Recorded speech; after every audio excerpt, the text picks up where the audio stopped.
네, 오늘 창세기 67번째 시간으로 이삭의 출생이라는 제목으로 창세기 21장 2절에서 5절 말씀을 우리가 공부하겠습니다.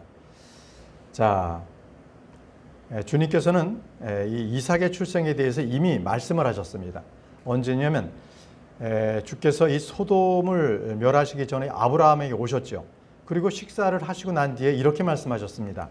창세기 17장 19절에 그러자 하나님께서 이같이 말씀하셨느니라. 너희 아내 사라가 정녕 너에게 한 아들을 낳아주리라. 그런즉 너는 그의 이름을 이삭이라 부를지니라.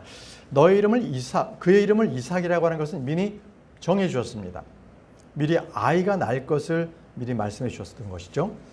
자, 이 말씀이 있을 때까지 이 아브라함이 갈대아 우르에서 나오고 난 뒤에 가나안이 정착한 지 10년이 지나도 아들이 없었어요. 그래서 그는 자기의 집의 종 엘리에셀을 상속자로 삼겠습니다 했더니 하나님께서 아니라 그러셨거든요. 결국은 사라의 요청으로 그 사라의 여종 그를 취해서 아들을 낳았는데 이스마엘을 낳았어요. 결국은 하나님께서 약속하신 것에 대해서 인내하지 못하고 계속 있다가 결국은 육신적인 아들을 낳은 거죠. 그 아들이 이스마엘이었는데 그때 나이가 86세였어요. 그러니까 75세에 이 갈대아우르에서 나와가지고 11년이 된 거죠. 자, 창세기 16장 16절에 그리고 하갈이 아브라함에게 이스마엘을 낳아 주었을 때 아브라함은 86세였더라. 자, 86세가 됐습니다. 그때 아브라함이 육신의 아들 이스마엘을 그 여종으로부터 낳은 거죠. 근데 이때부터 하나님께서는 아브라함과 교제가 끊어집니다. 13년 동안 하나님께서는 아브라함에게 아무 말씀도 하지 않으세요. 그가 하나님의 말씀을 계속적으로 믿지 않고 어겼기 때문에 딱 교제가 중단이 된 겁니다. 그리고 나서 이제 13년이 지납니다. 14년이 지나고 난 뒤에 말씀이 바로 오늘 창세기 17장의 말씀입니다. 창세기 17장 1절에서 2절 말씀입니다. 이후에 아브라함이 99세가 되었을 때, 자, 13년이 지나니까 이제 99세가 되었던 거예요. 주께서 아브라함에게 나타나셨고 그에게 같이 말씀하셨느니라. 나는 전능한 하나님이라 내 앞에서 살아가라. 너는 완전하라. 그런즉 나는 나와 너의 사이에 나의 언약을 맺으리니 너를 지극히 번성하게 하겠노라. 이렇게 했습니다. 이제 아브라함은 99세가 되었습니다. 아브라함은 늙어서 더 이상 아들을 낳을 수도 없었습니다. 사라 역시 그녀도 경수가 끊어져서 더 이상 아이를 낳을 수 없는 나이가 되었던 것이죠. 그러나 주님은 이삭이 태어날 바로 분명히 그 연수, 그 시점을 정해 주셨습니다. 창세기 17장 21절에 이렇게 정해 주셨어요. 그러나 나는 나의 언약을 이삭과 더불어 확립하겠으니 이듬해 이 정해진 시간에 사라가 너에게 그를 낳아주겠다고 하는 거죠. 자, 이삭을 낳는데 내년 정해진 시간에 아들이 태어난다는 거예요. 자, 1년 후면 난다는 것이죠. 그리고 그의 아들 이름까지도 딱 이삭이라고 말씀해 주셨어요. 자, 그러면 이제 그 정해진 시기가 된 거예요. 정해진 시기. 자, 오늘 이제 창세기 21장이 이제 오늘 본문입니다. 창세기 21장 2절에 오늘 본문의 말씀을 하십니다. 이는 사라가 임신하여 아브라함의 노년에 그에게 한 아들을 낳아 주었기 때문이니 하나님께서 그에게 말씀하셨던 그 정해진 시기에 그리 되었더라.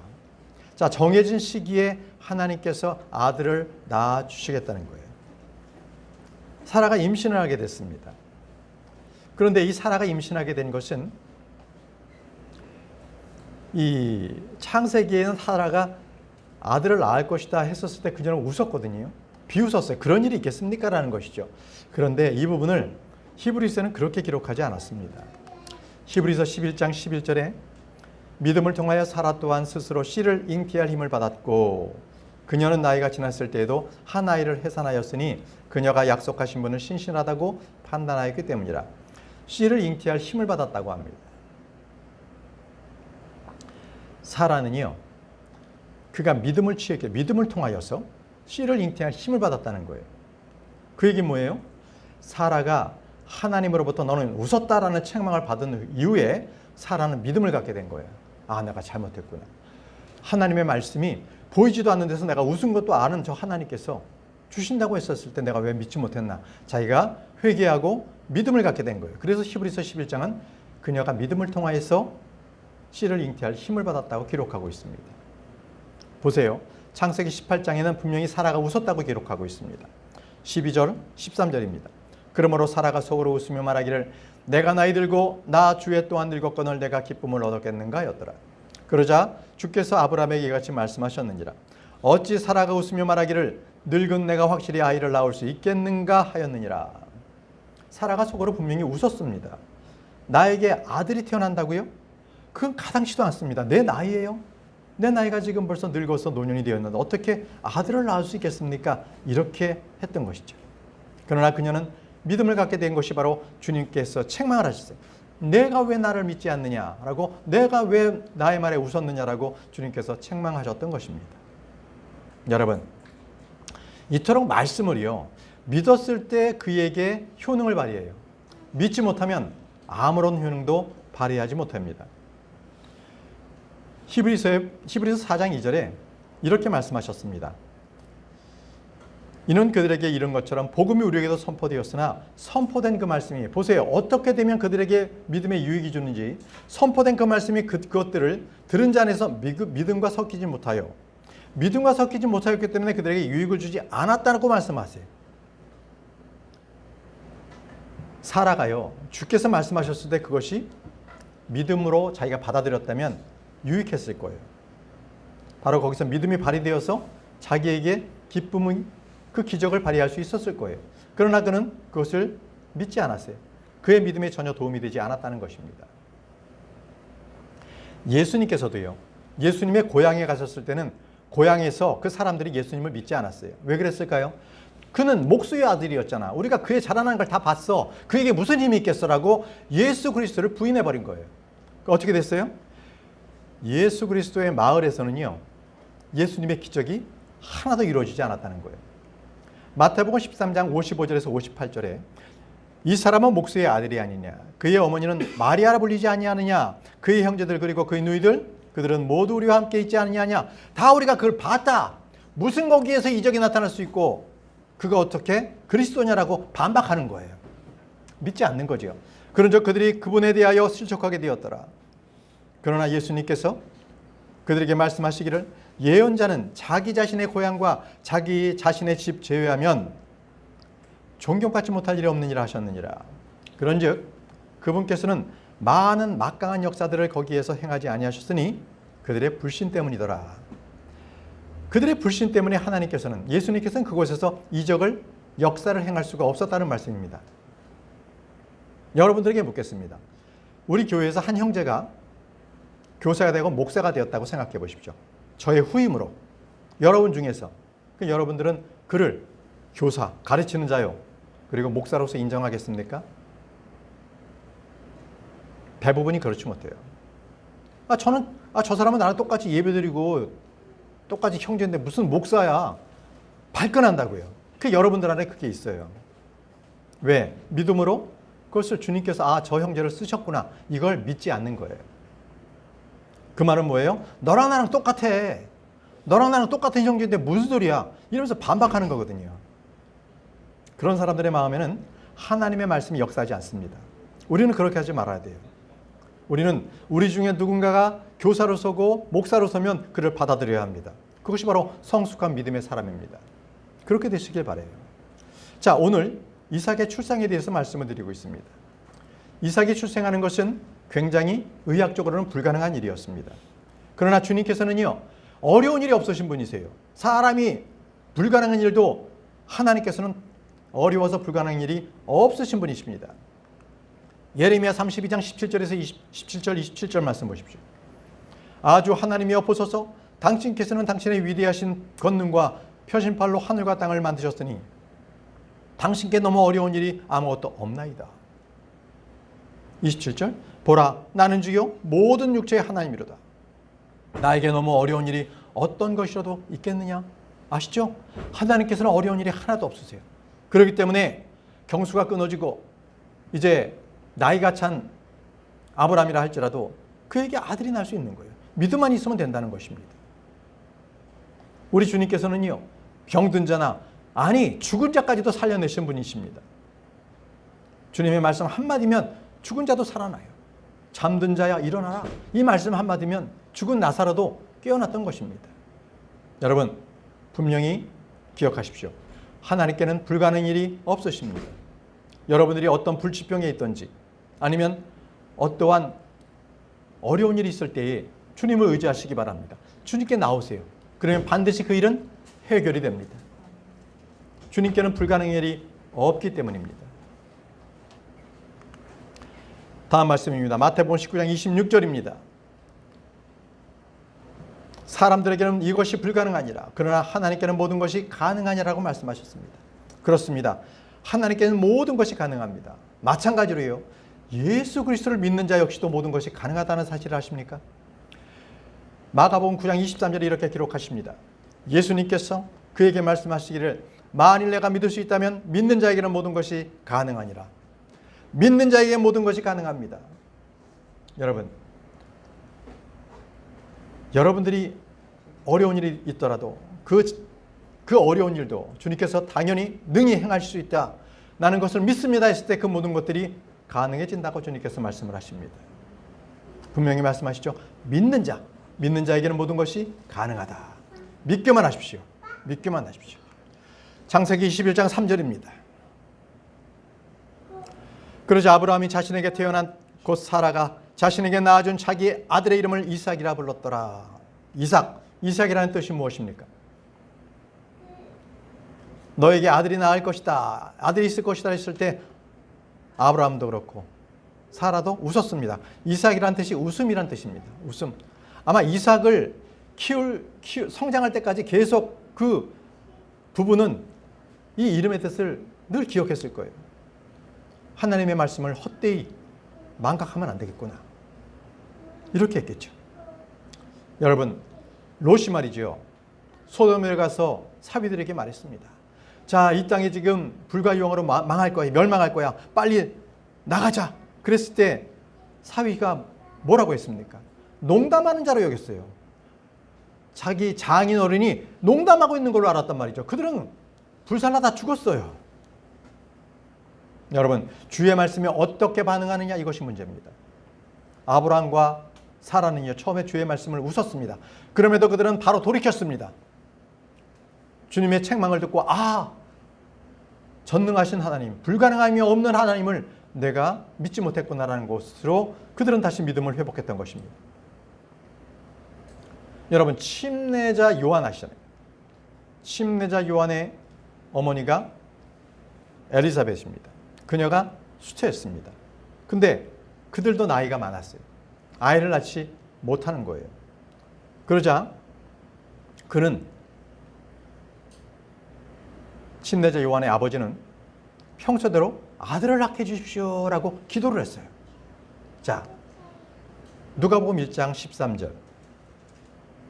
그러자 그 천사가 그에게 말하였더라. 이같이 말하였더라. 사가랴야, 두려워하지 말라. 이는 너의 기도가 상달되었기 때문이라. 그런즉 너희 아내 엘리사벳이 너에게 한 아들을 출산하여 주리니 너는 그 이름을 요한이라 부를지니라 라고 했습니다. 자, 이렇게 기도했어요. 너의 기도가 상달되었다. 자, 사가랴는 분명히 하나님께 아들을 주십시오라고 기도했어요. 근데 막상 주님께서 아들을 주겠다고 하시니까 어떻게 돼요? 반응이? 어떻게 그런 일이 있을 수 있겠습니까? 라고 하는 거예요. 이런 일이 어떻게 돼 있어요? 이런 일이 있어요. 누가복음 1장 18절, 바로 사가랴가 이렇게 대답합니다. 그래서 사가랴가 그 천사에게 말하기를 내가 이것을 무엇으로 알겠나이까? 아니, 아들을 낳겠다고 하니까 믿지 못하는 거예요. 아니, 내가 이것을 어떻게 알 수 있죠? 내가 늙었고요, 나의 아내는 아주 연로해졌기 때문에 그런 일이 있을 수 있을까요? 이렇게 반문하는 거예요. 여러분, 이 일 때문에 사가랴는요, 요한이 태어날 때까지 그는 벙어리가 돼버립니다. 말을 못해요. 갑자기 요한이 태어나고 나서 그가 자기 아들의 이름을 요한이라고 글로 썼을 때 그때서야 입이 열립니다. 왜? 하나님께서 그의 믿지 못한 불신을 징계해버리신 거죠.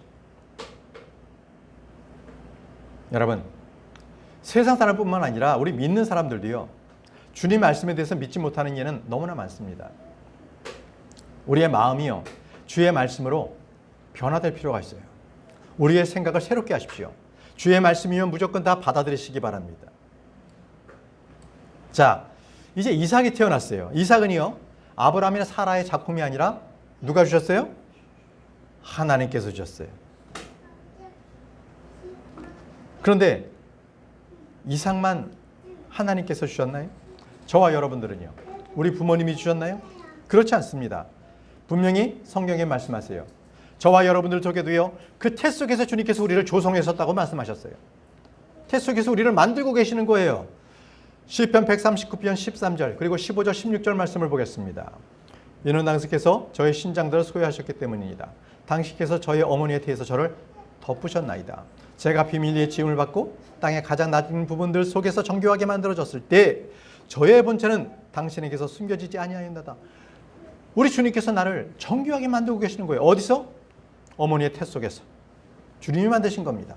당신의 눈들이 아직 불완전한 저의 본체를 보셨나이다. 아직 만들어지기도 전인 저를 바로 그렇게 작은 씨앗서부터 그렇게 만들고 계신 거예요. 그리하여 저의 모든 지체들 중에 아직 아무것도 존재하지 아니었을 때 그것들이 계속해서 빚어지고 있는 것들 중에서 그것들이 당신의 책 속에 기록되었나이다. 나를 이미 주님께서 아시고 나를 이미 기록해 놓으신 하나님. 예, 이미 태중에 있었는데 나를 아신다는 거예요. 나를 알고 계신다는 것입니다. 자, 여러분 이제 믿으시죠? 사람이 태어나는 것은요, 하나님께서 지으신 거예요. 하나님께서 태중에서 만드신 거예요. 그러면 귀머거리, 눈 먼 사람, 다리 저는 사람, 이런 사람들은 왜 그렇게 됐어요? 태어나다 잘못 태어났네? 아니면 부모의 죄인가요? 왜요? 왜 그가 그렇게 태어났나요? 그거 역시 하나님께서 그렇게 지으셨다는 걸 믿으시기 바랍니다. 요한복음 9장 2절 보게 되면 태어날 때부터 눈이 먼 사람이 있었는데 제자들이 예수님께 물었어요. 왜 저가 태어날 때부터 눈이 멀게 되었죠? 라고 묻습니다. 보시죠. 그러자 그분의 제자들이 그분께 여쭈며 말씀드리기를 스승님, 이 사람이나 그의 부모 중 누가 죄를 지었기에 그가 눈먼 자로 태어났나이까 하더라. 눈먼 자로 태어난 게 누구의 죄라는 거예요? 누구의 죄입니까? 누구의 죄이기 때문에 그가 눈먼 사람으로 태어난 것입니까? 여러분, 눈먼 자로 태어난 것은 바로 하나님께서 그렇게 만드셨습니다. 그 사람이나 그 사람의 부모의 죄가 아니라는 것입니다. 그 다음 절에 주님께서 말씀하십니다. 요한복음 9장 3절에 예수님께서 대답하셨느니라. 이 사람이 죄를 지은 것도 아니요 그의 부모가 죄를 지은 것도 아니며 오직 하나님의 일들이 그 안에서 명백하게 드러나게 하려는 것이라. 하나님의 일들이 그 안에서 명백하게 드러난다는 것입니다. 하나님께서 우리를 만드셨고 또 장애로 태어난 그런 분들도 분명히 주님께서 목적이 있어서 바로 그분들을 그렇게 태어나게 했다라는 것입니다. 출애굽기 4장 11절에 그렇게 말씀하십니다. 이에 주께서 그에게 이같이 말씀하셨느니라. 누가 사람의 입을 만들었느냐? 누가 말 못하는 자나 귀먹은 자나 보는 자나 눈먼 자를 누가 만들었느냐? 나 주가 하지 않았느냐? 주님께서 그렇게 장애자들도 만드셨다는 거예요. 여러분들은 이제 장애인들을 봤을 때 주님께서도 저분을 저렇게 만드셨기 때문에 또는 사고로 그렇게 당했던 다 주님의 계획함에 있기 때문에 여러분들은 똑같은 사람으로 같은 인격으로 그렇게 대해 주셔야 합니다. 결코 운이 나빠서 누군가의 죄 때문에 마귀에 들려서 조상 탓 때문에 그 사람들이 그렇게 된 것이 아니라는 것입니다. 다시 본문 말씀으로 돌아가겠습니다. 창세기 21장 4절입니다. 그리고 아브라함은 그의 아들 이삭이 태어난 지 8일째 할례를 행하였으니 하나님께서 그에게 명령하신 대로였더라. 태어난 지 8일째에 할례를 줬습니다. 이것은 창세기 17장에 이미 우리는 다 다뤘어요. 바로 이미 아브라함에게 주신 그 명령이 할례였습니다. 태어난 지 8일 만에 또는 그의 집에 있는 사내들에겐 다 할례를 주라고 이미 말씀하셨죠. 창세기 17장 12절 말씀 보십시오. 그런즉 너희 가운데 생후 8일이 된 자 곧 너희의 대대로 모든 남자아이는 각각 할례를 받을지니 집안에서 태어났거나 너희 씨가 아니라 어느 타국인에게서든 돈으로 사들인 자는 할례를 받을지니라. 바로 주님께서 바로 명령하신 바로 아브라함에게 주신 바로 그 언약은 할례를 받으라 했습니다. 할례. 할례. 그것이 바로 너와 나의 언약이라는 거예요. 그래서 아브라함은 주의 말씀을 믿었고 주의 명령에 따라 할례를 다 행했던 것입니다. 할례가 아브라함에게 주신 유일한 명령이었다면 아담에게는 어떤 명령을 주었습니까? 유일한 명령, 선과 악을 알게 하는 나무의 열매를 먹지 말라. 노아에게는요, 방주를 만들라. 딱 이렇게 정확한 명령을 주셨습니다. 그런데 여러분, 아브라함에게 율법을 주셨나요? 안 줬습니다. 율법은 그 이후에, 그 이후 세대에게 주셨어요. 그래서 아브라함은 안식일이나 절기에 대한 규례를 받지 않았습니다. 아브라함은 음식 규례에 대해서 받지 않았습니다. 제사장 체제도 그때는 없었습니다. 오직 남자아이에게, 사내에게 할례를 주라는 명령만을 받았던 것입니다. 자, 그럼 저와 여러분들도 믿음의 조상은 아브라함이죠. 우리의 조상입니다. 그럼 우리도 육체의 할례를 받아야 할까요? 저와 여러분들이 아브라함을 믿음의 조상으로 삼고 있잖아요. 그럼 우리도 할례를 받아야 합니까? 어떤 유대인들은 이방인들이 할례를 받지 않으면 그들의 구원은 전혀 잘못된 것이라고 얘기합니다. 예수를 믿는다고 하는 그 유대인들, 메시아닉 주라고 하죠. 메시아닉 유대인들도요, 똑같이 할례를 받으라고 합니다. 그들의 주장을 조심하십시오. 계절과 절기를 얘기하면서, 제사법을 얘기하면서 우리는 그것과 상관이 없잖아요. 그거 하면서 할례도 얘기합니다. 여러분, 결코 우리는 할례를 받아서는 안 됩니다. 할례는요, 뭐라고 얘기하시는지 아십니까? 고린도전서 먼저 보겠습니다. 오늘 할례에 대해서 정확하게 크리스찬들이 할례에 대해서 어떻게 말씀을 가지고 있어야 되는가, 이걸 우리가 한번 공부하고 넘어가겠습니다. 고린도전서 7장 18절에 어떤 사람이 할례 받은 채 부르심을 받았느냐? 그는 무할례자가 되지 말지니라. 어떤 이가 무할례자 가운데 부르심을 받았느냐? 그는 할례자가 되지 말지니라. 할례라는 것은 예수 그리스도 안에서는 아무 소용이 없다는 거예요. 할례를 안 받았다면 받지 말라는 거예요. 할례를 받고 그리스도를 믿게 됐다면 그냥 그 상태로 있으라는 거예요. 할례가 어떤 증표가 너희들에게 되지 없다라는 것을 말씀하고 있는 겁니다.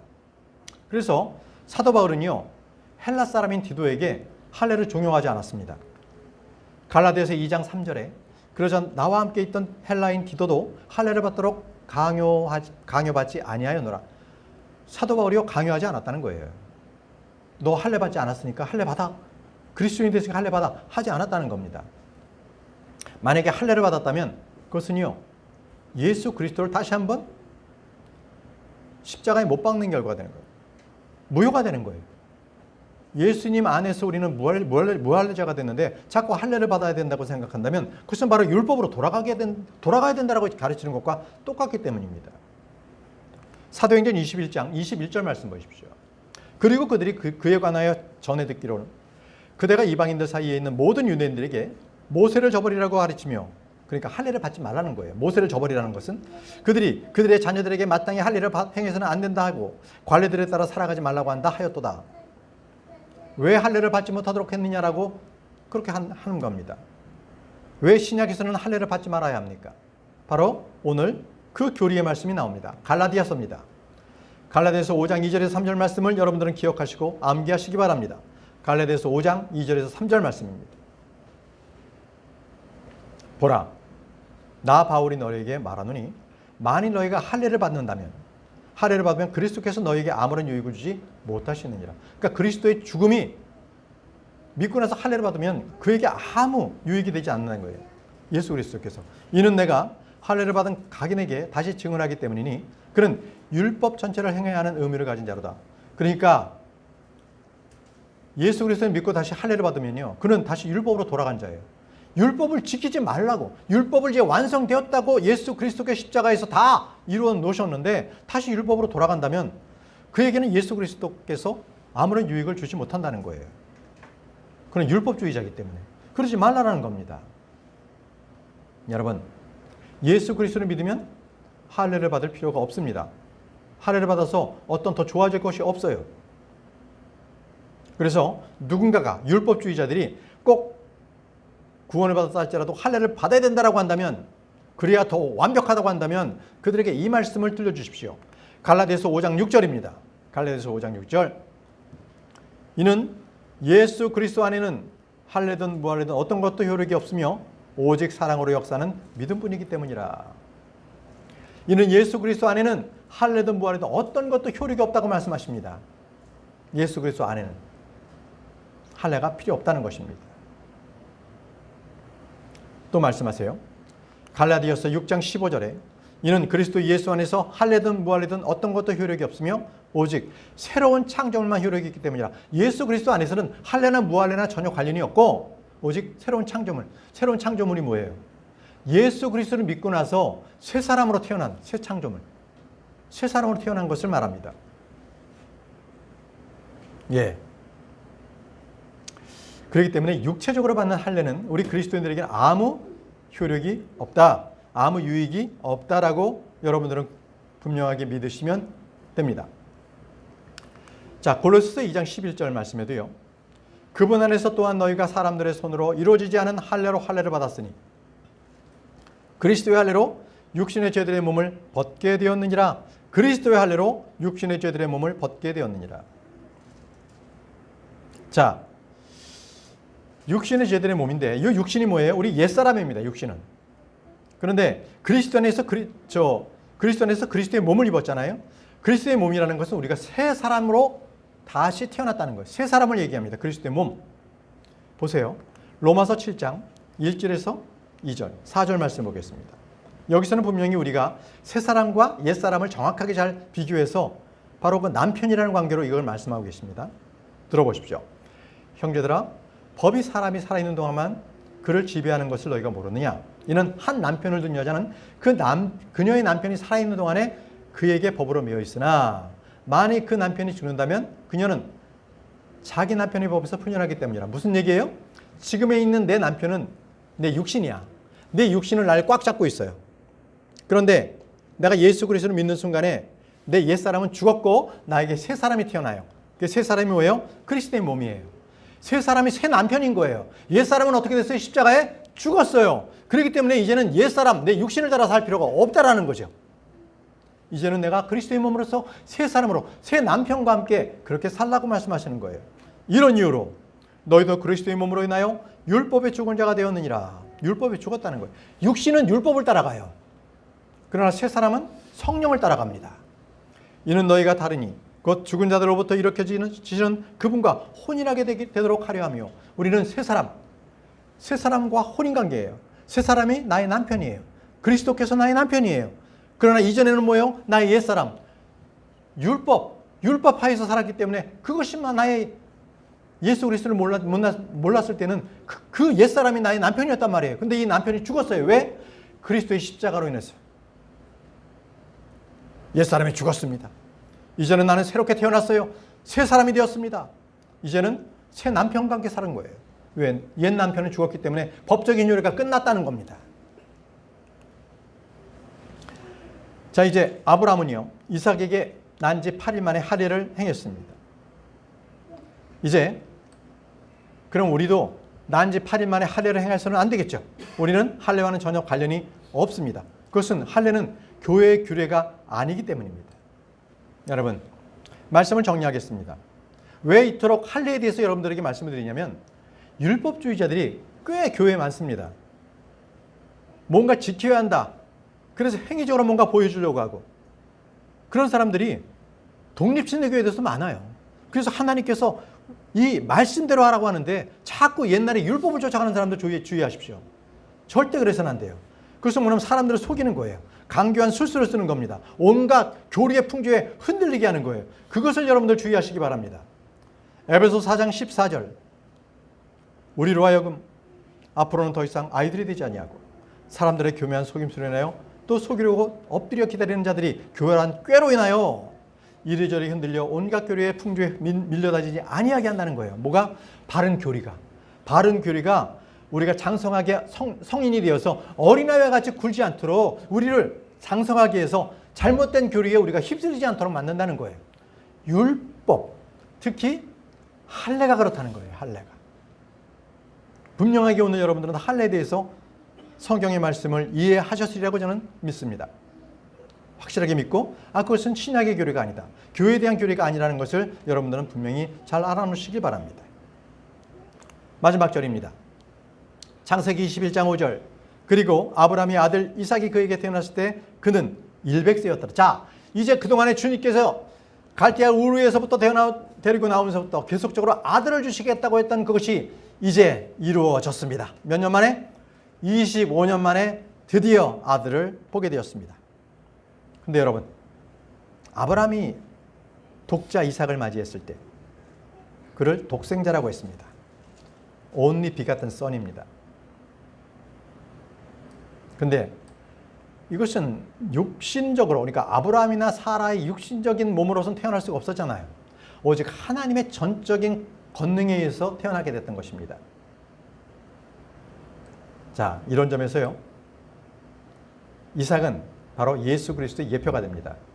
사람의 힘으로 태어날 수 없는 것, 하나님께서 주신 분, 오직 독생자이신 분, 이삭은 바로 예수 그리스도의 예표가 됩니다. 그래서 아브라함은 하나님 아버지의 예표가 되고요, 이삭은 독생자 예수 그리스도의 모형이 됩니다. 그래서 히브리서에 이삭을 이렇게 기록하고 있습니다. 히브리서 11장 20절입니다. 믿음으로 이삭은 다가올 것들에 관하여 야곱과 에서에게 축복하였느니라. 여기서 이삭은 다가올 것들에 관하여서, 이 다가올 것들이 뭐냐면 앞으로 올 것들, 다시 말하면 prophecy, 예언한 거예요. 예언한 거. 앞으로 다가올 것들에 대해 예언한 거예요. 다시 말하면 이삭은 예언자였다는 얘기입니다. 이삭은 예언자였다. 그러면 아브라함도 예언자였고 이삭도 예언자였습니다. 야곱도 나중에 이제 공부하시겠지만 예언자입니다. 자, 오늘은 여기까지 공부하고 마치도록 하겠습니다. 기도하겠습니다.